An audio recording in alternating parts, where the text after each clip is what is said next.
What's up, beautiful people? Welcome back to my channel. I'm Erin and this is Erin on Demand. And today we are going to talk about how to get you that silver play button by the end of this year. Y'all, look at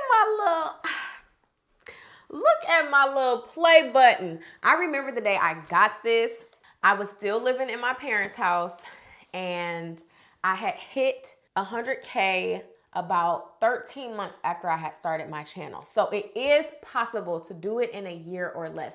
I know other content creators who have hit 1 million, got their gold play button within 1 year. So do not underestimate the power of 1 year of commitment. So in this video, I'm gonna share with you some of my best YouTube tips.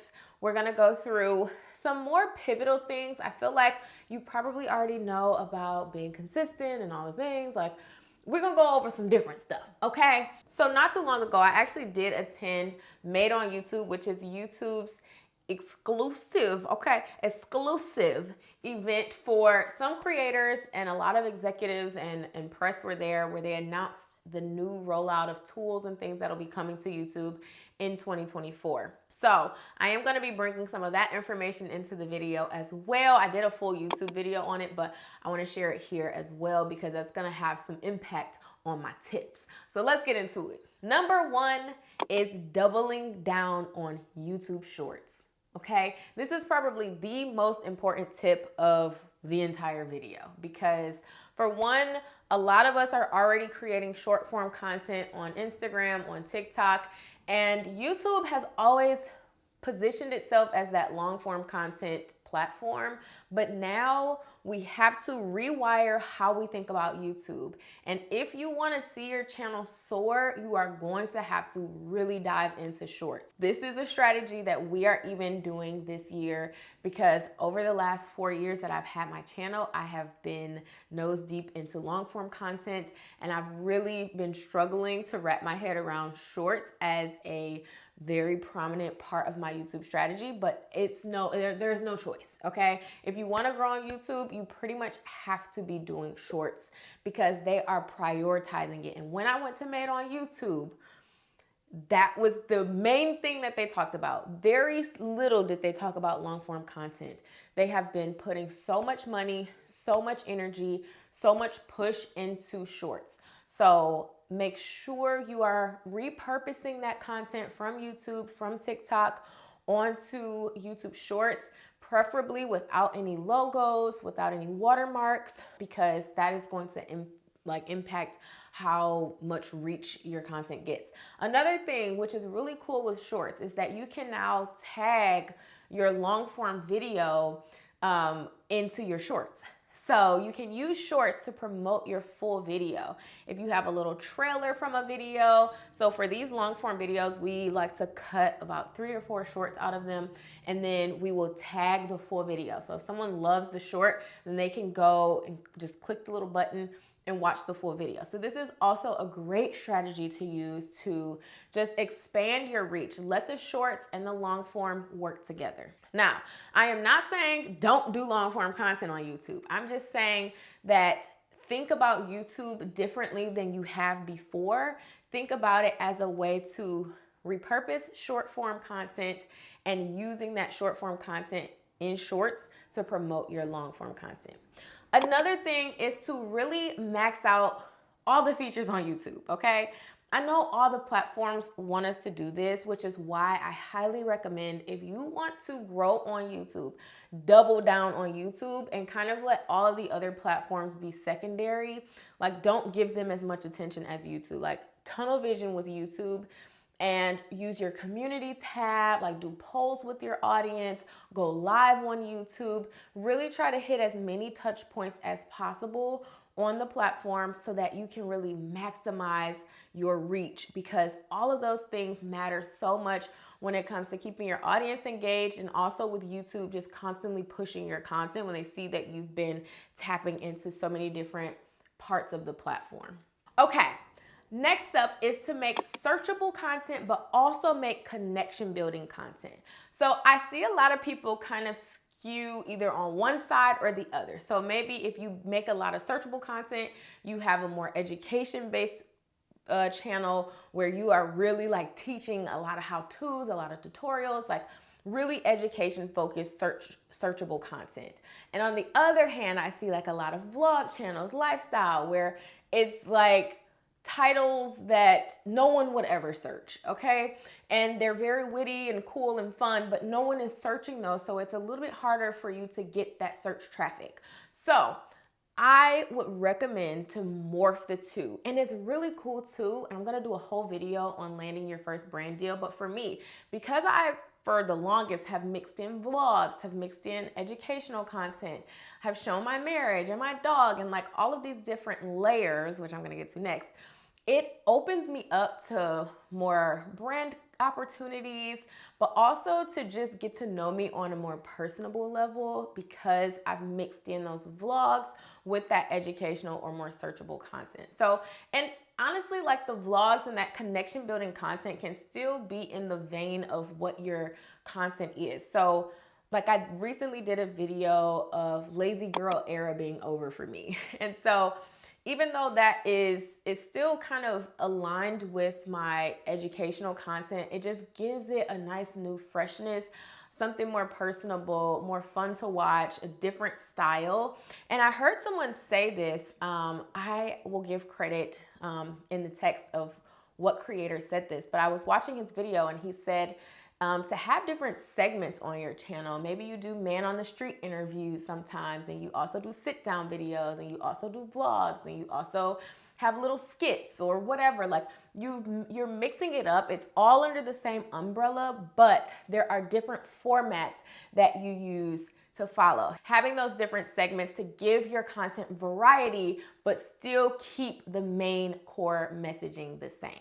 That leads me to my next point, which is layering instead of niching. So niching really pins you into one very specific topic that you are going to be talking about on your channel. And there's nothing wrong with niching.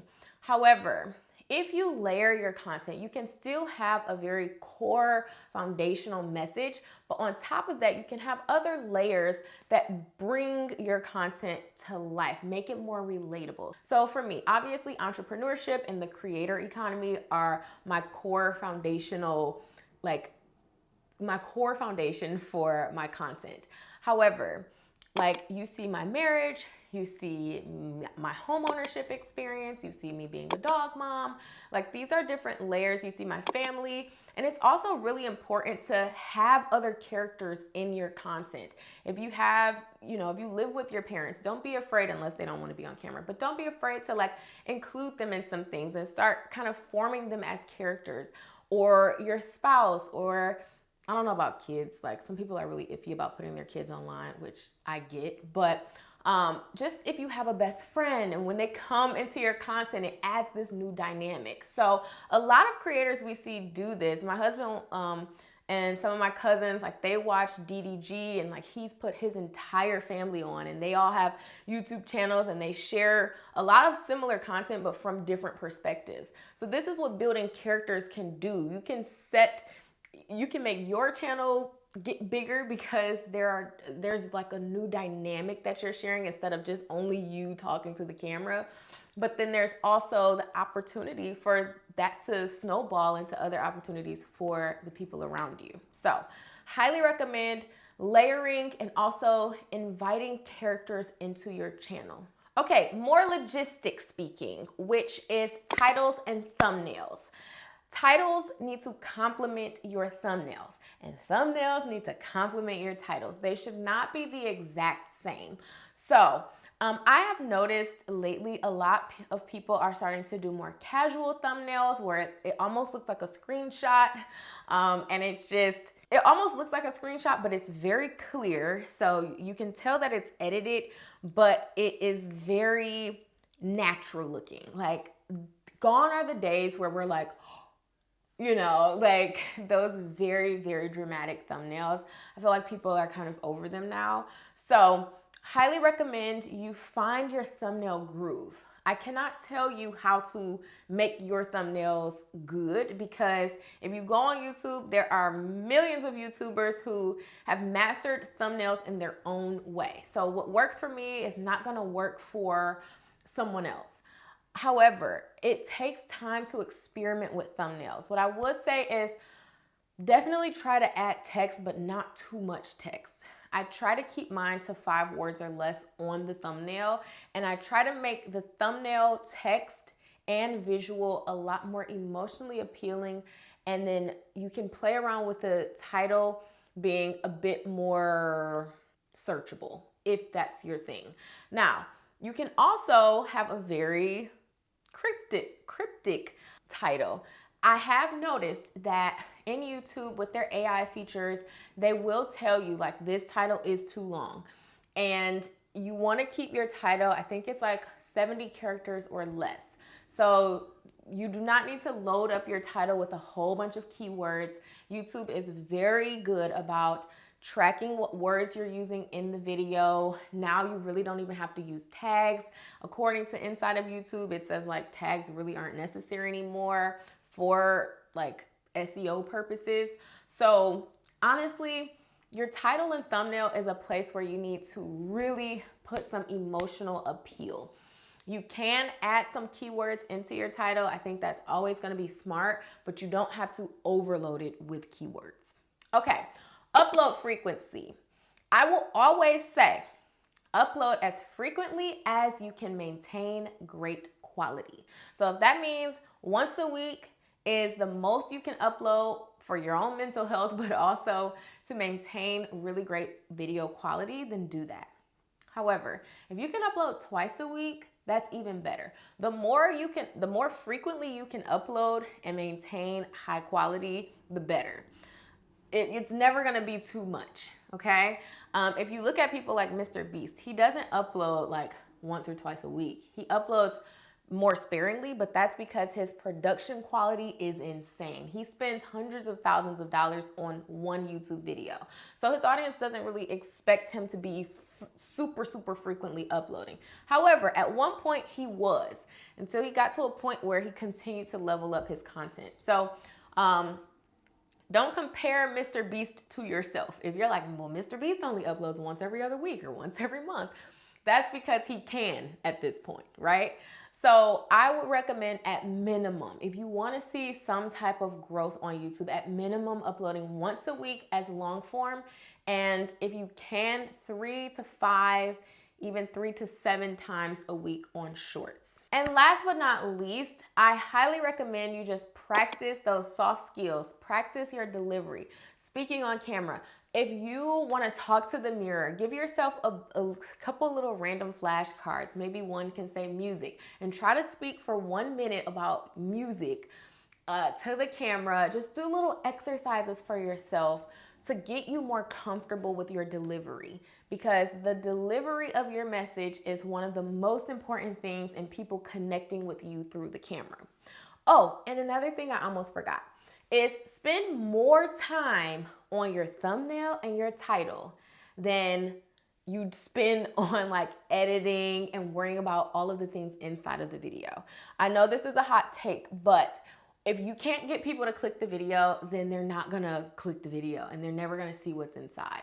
And what I've noticed is a lot of people put so much effort in editing, in shooting, in the gear, and then by the time they get to the thumbnail and title, you're so tired and you just kind of throw something together and then you're upset because your video isn't getting any clicks.